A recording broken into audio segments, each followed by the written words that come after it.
عليكم ورحمة الله تعالى وبركاته. الحمد لله رب العالمين، والصلاة والسلام على أشرف الأنبياء والمرسلين وعلى آله وأصحابه وذرياته وأهل بيته أجمعين، أما بعد. فأعوذ بالله من الشيطان الرجيم. بسم الله الرحمن الرحيم. إن الله يرزق من يشاء بغير حساب. صدق الله مولانا العظيم وبلغنا على رسوله النبي الأمين الكريم، ونحن على ذلك لمن الشاهدين والشاكرين، والحمد لله رب العالمين إلى يوم الدين.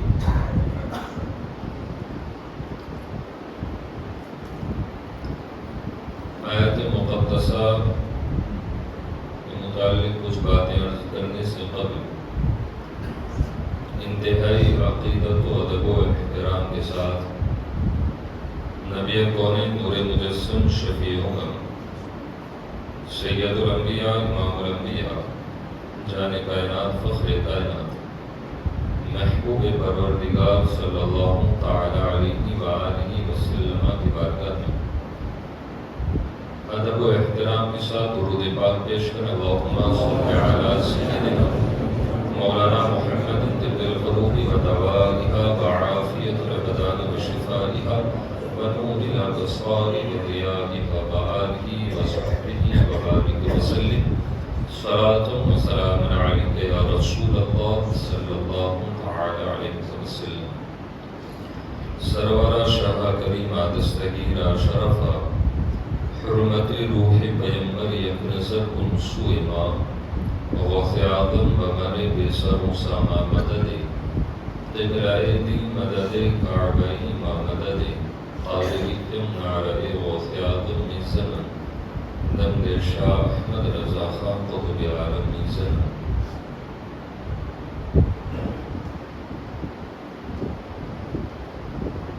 اللہ رب العزت اپنی لارے کتاب میں ارشاد فرماتا ہے ان اللہ یرزق من یشاء بغیر حساب.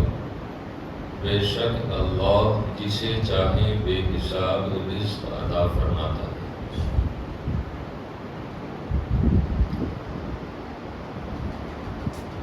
آیت کریمہ ہمیں یہ بتا رہی ہے کہ رزق بے حساب دینے والا صرف ایک ہی مالک ہے جس نے پوری کائنات اور ما فیہا کو پیدا کرنے والا اللہ وحدہ لا شریک.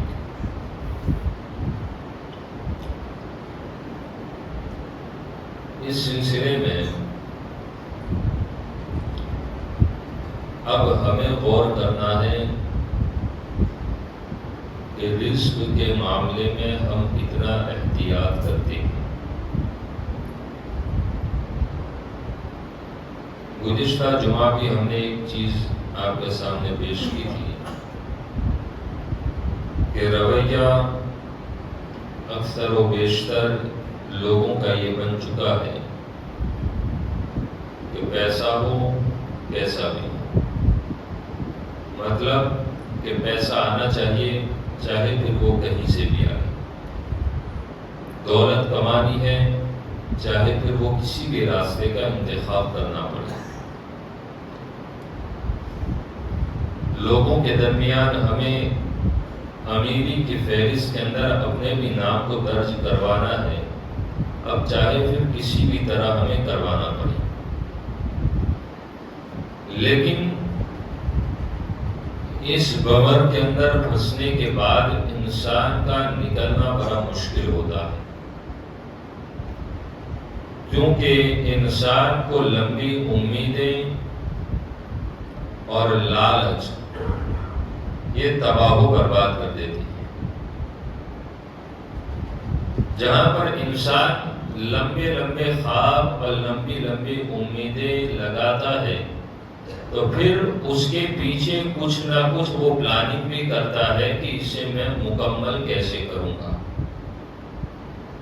سیدھی سی چیز ہے کہ دنیا کے اندر وہ دیکھ رہا ہے کہ فلاں آج اس طور پر اپنی زندگی گزار رہا ہے، اس کی بھی خواہش مچلتی ہے کہ میں بھی ایسے ہی زندگی گزاروں۔ اب چاہے اس چیز کے لیے مجھے کیسا بھی راستہ اختیار کرنا پڑے، کسی بھی حد تک مجھے جانا پڑے۔ حالانکہ انسان کو غور کرنا چاہیے کہ کمانے والے کے لیے ایک بڑی ذمہ داری اللہ رب العزت نے اس پر یہ رکھی ہے کہ کمانے والا اس چیز کو اچھی طرح سمجھ لیں اور دیکھیں کہ ہم اپنے اہل و عیال کو کیا کھلا رہے ہیں اور کیسا کھلا رہے ہیں۔ ہم اپنے اولاد کے لیے کس چیز کا انتظام کر رہے ہیں اور اسے کس چیز کو کھلانے کے لیے ہم اس کی انتظامات میں لگے۔ حلال و حرام کے درمیان جب بندہ فرق نہیں کرتا ہے اور اپنے نفس کے مطابق وہ زندگی گزارتا ہے، وہ انسان یہاں پر بھی رسوا ہوتا ہے اور آخرت میں بھی اس کا مقدر رسوائی کا بن جاتا ہے۔ یہاں پر کس انداز سے رسوا ہوتا ہے تو آپ اندازہ لگا لیں، حالات کو پڑھیں تو ہمارے درمیان کئی ایسے ہیں جنہوں نے غلط راستوں کا انتخاب کیا تو اپنی بنائی ہوئی جائیداد کو بھی انہوں نے تباہ و برباد کر دیا۔ خود تو بربادی کے راستے پر چل پڑے، اولادیں بھی راستے کا انتخاب کر رہی ہیں، اس پر بھی کبھی باپ نے نظر نہیں دوڑائی۔ اور ایک سیدھا سا ایک فیشنیبل جملہ ہم نے اپنی زبان کے اوپر مضبوطی سے رکھ لیا کہ ابھی تو یہ بچہ ہے، کل بڑا ہو جائے گا تو کچھ نہ کچھ سدھر جائے گا۔ ایک سیدھی سی میں مثال دے کر گفتگو کو آگے بڑھا ہوں کہ اگر چھوٹا سا پودا ہو، اگر اس کی بوائی کے وقت اس کو زمین میں ڈالتے وقت اگر اس کی جو ٹریٹمنٹ جو کرنی ہے زمین لیول پر اگر وہ نہ کی جائے، کھاد پانی نہ دیا جائے، تو آپ مجھے بتائیں وہ جیسے جیسے پروان چڑھے گا اس کی جڑیں کمزور ہوتی چلی جائے گی۔ کیوں؟ اس لیے کہ اسے جب ضرورت پڑی پانی کی ہم نے اسے پانی نہیں دیا، جب اسے ضرورت پڑی کھاد دینے کی ہم نے اسے کھاد نہیں دیا، تو اب ہوا کیا؟ کیڑے مکوڑوں نے اسے کھا کر اندر سے کھوکھلا کر دیا۔ باہر وہ اچھا تناور درخت بن رہا ہے، لمبائی بھی ہو رہی ہے اور دیکھنے میں بھی بڑا اچھا لگتا ہے، لیکن جس عمر کے اندر وہ پہنچتا ہے کہ جب اب ہمیں اس سے کوئی پھل لینا ہے یا اس سے کوئی سائے کا انتظام کرنا ہے، تو اس وقت اس درخت کی کیفیت یہ بن جاتی ہے، اس بنائے ہوئے آشیانے کی یہ حالت ہوتی ہے کہ جب بندہ اس کے قریب جاتا ہے تو نہ اسے پھل ملتا ہے، نہ اسے پھول ملتا ہے، نہ اسے سایہ ملتا ہے، بلکہ وہ کمزوری اتنی ہوتی ہے کہ ہاتھ لگایا جائے تو زمین بوس ہو جائے گا، وہ سیدھے زمین کے اوپر آ کر گرے گا۔ المختصر سمجھانا یہ ہے کہ بچپن میں اگر اولاد کو ہم نے حلال کمائی سے اس کی پرورش نہ کی، اگر اس کے جسم کو حلال رزق سے پروان نہ چڑھایا، تو پھر جس وقت آپ بڑھاپے کے ایام میں پہنچو گے اور آپ اپنے اولاد کو یہ سمجھو کہ یہ میرا سہارا بنے گا، تو یہ امید ایسی ہی ہے جیسے اس درخت کی مثال ہے۔ آپ امید ایسی لگائے ہوئے ہیں کہ جسے آپ نے کبھی اچھا کھلایا ہی نہیں ہے، جس کے تعلق سے آپ نے اچھا انتظام ہی نہیں کیا، بلکہ آپ غور کرتے چلیں۔ آج ایک جو جملہ جو زبان کے اوپر مضبوطی کے ساتھ ہم نے اسے رکھ لیا اور یاد کر لیا کہ پیسہ ہو کیسا بھی ہو، تو یاد رکھ لو اس جملے کا استعمال کرنے سے پہلے ان احادیث طیبہ کے اوپر انسان کو غور کرنا چاہیے۔ حضرت جابر بن عبداللہ رضی اللہ تعالی عنہ اس حدیث مبارکہ کے راوی ہیں اور ابن ماجہ شریف کی یہ حدیث ہے. کیا ہے؟ اور مشکات المصابیح کی یہ حدیث ہے کہ رسول اعظم صلی اللہ تعالی علیہ وآلہ وسلم نے کیا فرمایا؟ لا يدخل الجنت لحم نبت من السحت وكل لحم نبت من السحت كانت النار. اللہ اکبر. آپ ذرا غور فرمائیں کہ کیا اس چیز کا مطلب ہے. میں اس کا سیدھا سا مفہوم آپ کو سمجھاتے چلوں کہ رسول اعظم علیہ تحیۃ والسلام نے ارشاد فرمایا کہ جو گوشت حرام مال سے پڑا، حرام مال سے بڑھا اور وہ پروان چڑھا، وہ جنت میں نہیں جائے گا. لا يدخل الجنت، وہ جنت میں داخل نہیں ہوگا. اور وہ جب جنت میں نہیں جائے گا تو جائے گا کہاں پر؟ تو آگے ارشاد جو فرمایا وہ جنت میں نہیں جائے گا. اور جو گوشت حرام سے اگا ہے، حرام سے بنا ہے اور حرام سے تازہ ہوا، ہڈیوں پر وہ چڑھا، تو اب اس کا ٹھکانہ کیا ہے؟ تو فرماتے ہیں جہنم اس کا زیادہ حقدار ہے. وہ جسم جہنم میں جائے گا.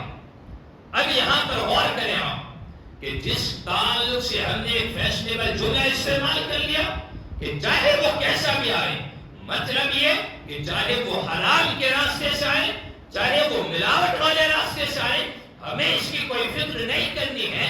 تو یاد رکھ لو آپ دنیا میں بھی اس کا نقصان اٹھائیں گے اور آخرت آپ کے تعلق سے یہ حکم رسول اعظم علیہ السلام نے یہ کلیئر الفاظ میں سمجھا دیا کہ وہ جسم جنت میں نہیں جائے گا، مطلب کہ وہ جسم جہنم کا زیادہ حقدار قرار دیا جائے گا. اب فیصلہ آپ کے سر کے اوپر ہے کہ آپ کو زندگی کیسے گزارنی ہے. بلکہ باپ جس اولاد کے لیے جائیداد کو الماریوں بینکوں کے اندر سیونگ کرتا ہے، اسے بھی غور کرنا چاہیے کہ میں جس کے لیے چھوڑنے کا انتظام کر رہا ہوں، میں نے اپنے اولاد کے لیے کیا حلال چھوڑا ہے یا حرام چھوڑا ہے. ہر پیسے کے تعلق سے اللہ کی بارگاہ میں جواب دینا ہوگا. بلکہ بندہ حلال کماتا ہے نا، ایک ایک پیسے کا اللہ کی بارگاہ میں سوال ہوگا، پوچھا جائے گا کہ تو نے مال کمایا، رزق کمایا، تو تو نے کیا کیا؟ جواب دے. میں آپ سے پوچھنا چاہتا ہوں یہ حلال کی بات ہے تو پھر حرام کا جواب تو بدرجے اولا دینا پڑے گا کہ تو نے یہ رزق کا انتظام کیوں کیا تھا، تو نے حرام راستوں کا انتخاب کیوں کیا، تو نے ملاوٹی راستوں کو اپنے دروازے پر کیوں آنے دیا. کیا کبھی غور نہیں کیا ہم نے؟ بلکہ ہماری حالت یہ بنی ہے کہ بندہ کاروبار کر رہا اور پھر حالت یہ ہوتی ہے بولے برکتیں نظر نہیں آتی ہیں. اور ایک مزدوری کر کے اپنے گھر کی پرورش کرتا ہے، رات میں سکون سے سو جاتا ہے. بٹوین ڈفرنس کیا ہے یار؟ فرق کیا ہے؟ امیر کو نیند آنی چاہیے تھی، نیند نہیں آتی ہے. اور یاد رکھ لو میرے عزیزو، جس دن ایسا لقمہ حلق کے نیچے سے اتر جائے اور قلب کے اندر بے قراری پیدا کر دے، اس دن اپنے رزق کا حساب کرنا چاہیے کہ کہیں آج میں نے حرام کا لقمہ تو نہیں کمایا اور جسے ہم نے کما کر اپنے حلق کے نیچے تو نہیں اتار لیا. اگر ایسا ہوا ہے تو پھر فوراً اللہ کی بارگاہ میں رجوع کرنا چاہیے، فوراً توبہ کرنی چاہیے.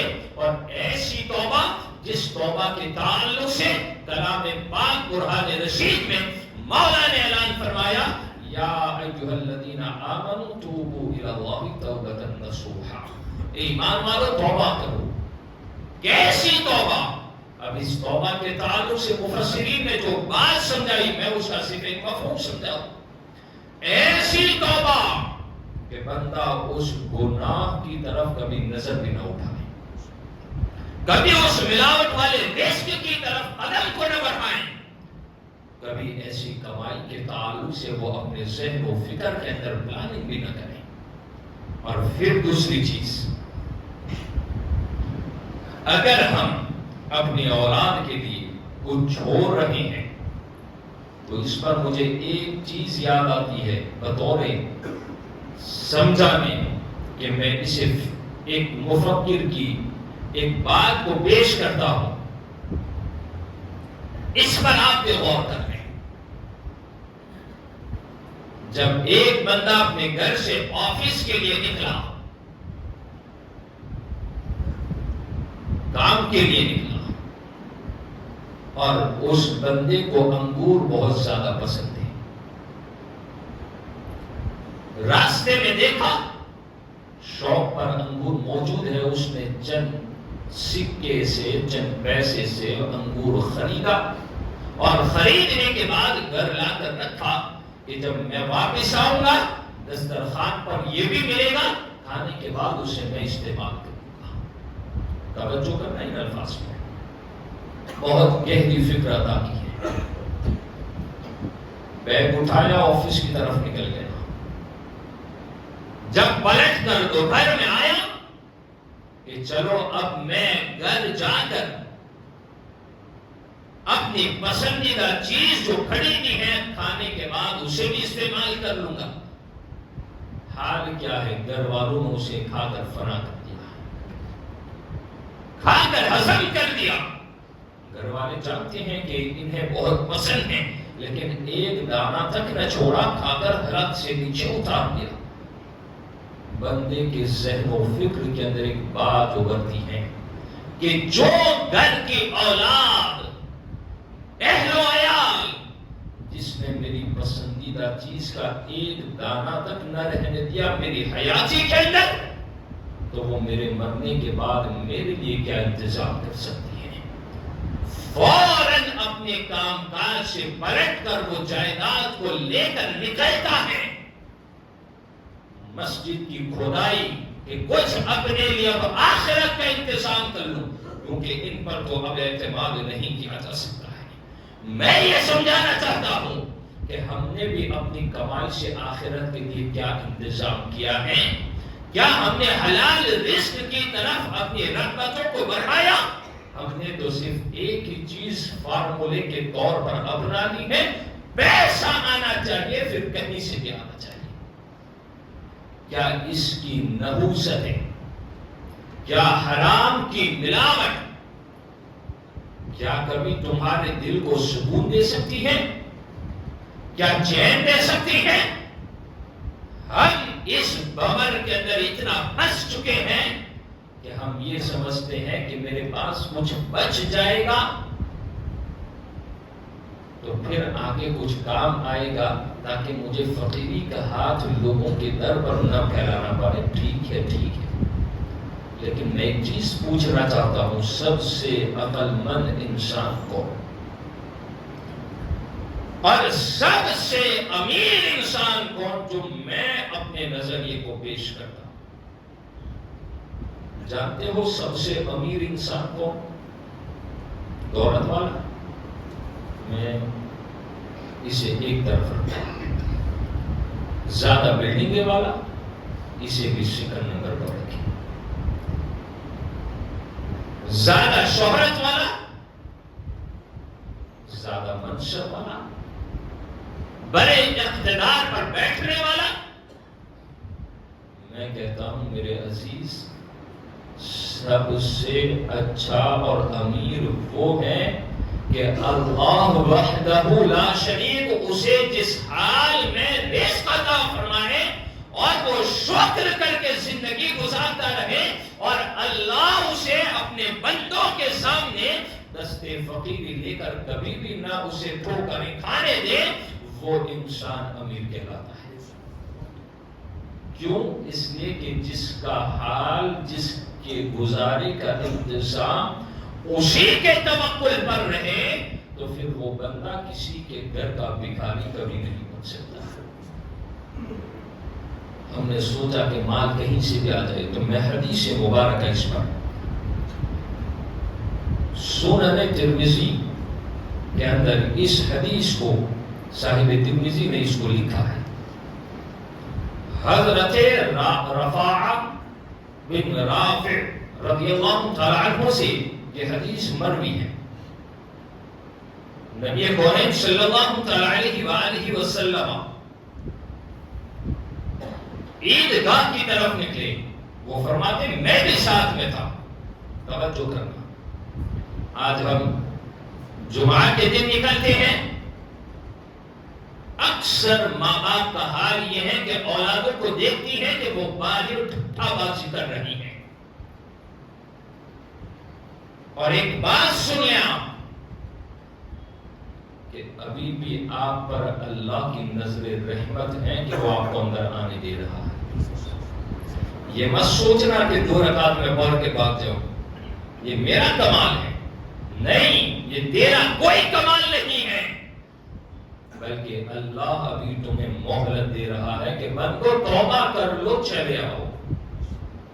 جس دن وہ ٹھکرا دے گا نا، تو یاد رکھنا ہم نے کئی ایسوں کو بھی دیکھا ہے جو ہے بنام مسلم، لیکن انہیں ہفتے میں 1 جمعہ بھی پڑھنا اپنی زندگی میں نصیب نہیں ہوا ہے. نام ظاہر نہیں کرتا، ہمیں وہ بھی علم ہے. اور یہ جوان طبقہ جب خطبہ شروع ہوتا ہے تب وہ باگے باگے وضو کر رہا ہوتا ہے، اور ان کے ماں باپ سمجھتے ہیں میرا بیٹا کاروبار میں بڑا ماہر ہے. میں کہتا ہوں تم سے بڑا بے وقوف میری نظر میں کوئی نہیں ہو سکتا ہے جو اپنے اولاد کو یہ نصیحت نہ کر سکے کہ آج جمعۃ المبارکہ ہفتے کا دن، وہ عید کا دن ہے. آج اس کا انتظام وہ ہونا چاہیے کہ قرآن نے جو فرمایا یا ایھا الذین آمنوا اذا نودی للصلاۃ من یوم الجمعہ فاسعوا الی ذکر اللہ. اللہ نے قرآن میں فرما دیا کہ جمعہ کے دن جب منادی ندا دے، پکارے، تو کاروبار کو بند کر دو. اور بند کرنے کے بعد کرنا کیا ہے؟ فاسعوا الی ذکر اللہ، اللہ کے ذکر کی طرف دوڑو. یہ ہم نصیحت کر رہے ہیں اپنے قوم کو، ہم اپنے اولاد کو یہ سکھا رہے ہیں.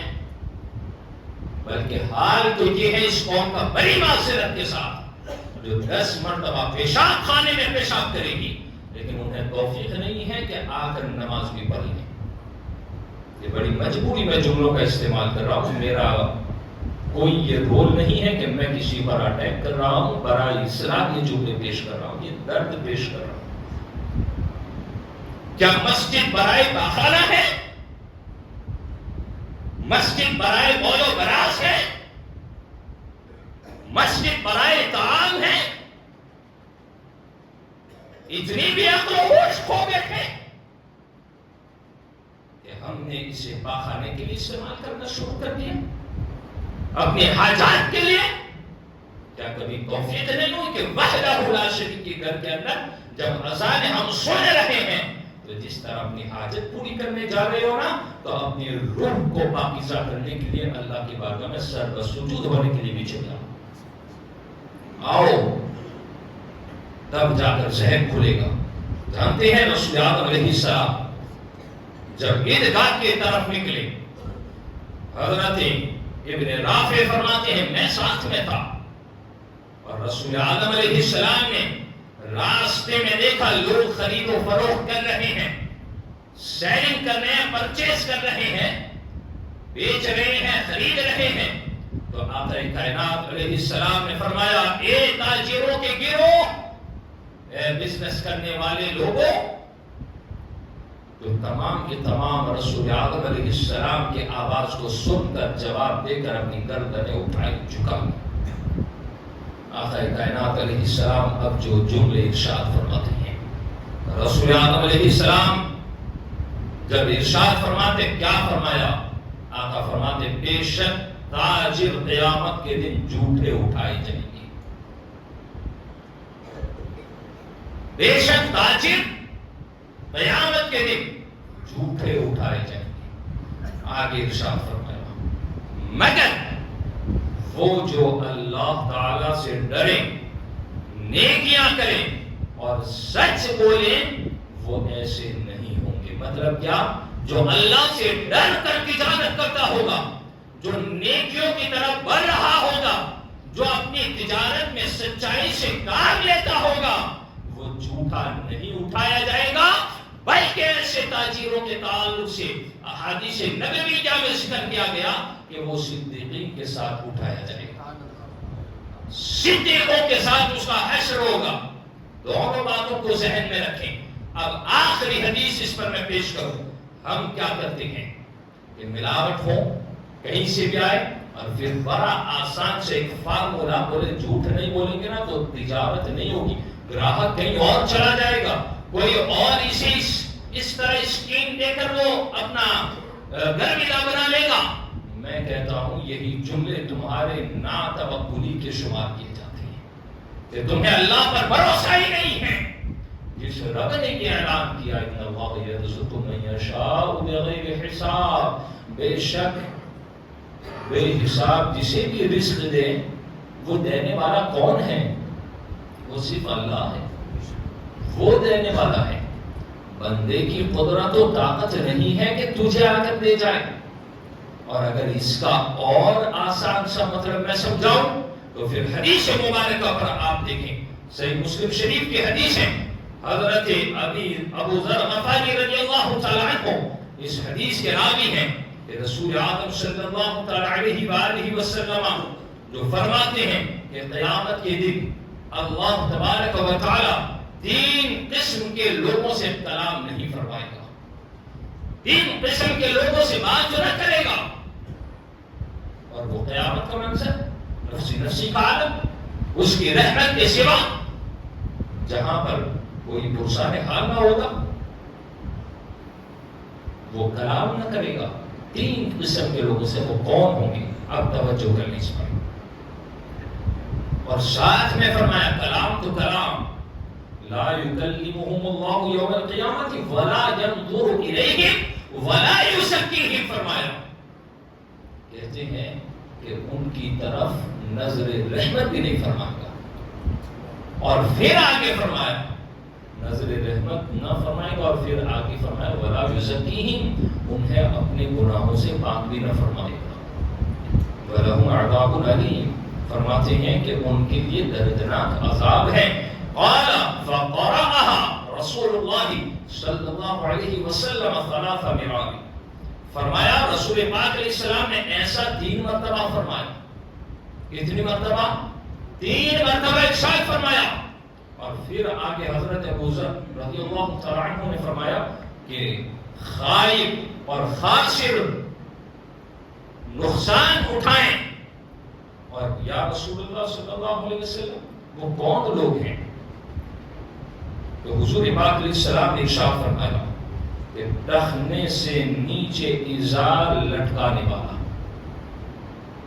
کیونکہ کچھ لوگوں کی عادت ہوتی ہے تکبر کے اندر بے خیالی میں نیچے ہو گیا، وہ الگ چیز ہے، وہ معافی ہے۔